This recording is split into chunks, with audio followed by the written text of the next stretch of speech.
দেখুন বন্ধুরা, তারা দুই স্বামী স্ত্রী কী খেলা খেলতে লাগছে। একজনের কপালে মাছ জুটেছে আর একজনের কপালে সস জুটেছে। দেখুন বন্ধুরা, কে জিতে আর কে হারে। দেখুন দুইটা কেক রয়েছে, কে জিতলো? মেয়েটা জিতলো, কিন্তু ছেলেটা জিতলো না। ছেলেটির কপালে কাঁচা মাছ রয়েছে।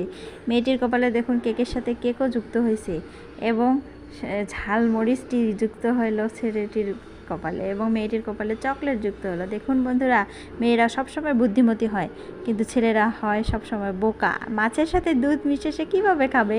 কিন্তু মেয়েটির ঠিকই কিন্তু দুধ, কলা, চকলেট সব কিছু, কেক একসাথে মিক্সড হয়ে ব্লেন্ড করে সে খেতে পারবে, কিন্তু ছেলেটা কখনোই খেতে পারবে না। কি অদ্ভুত! ছেলেটার খাবার একদম জঘন্য হয়ে গেল, কিন্তু মেয়েটার খাবার অনেক সুস্বাদু। দেখুন বন্ধুরা, কে হারলো আর কে জিতলো? অবশ্যই স্ত্রী জিতেছে, আর স্বামীরা সবসময় এইভাবেই হেরে যায়। Thanks for watching.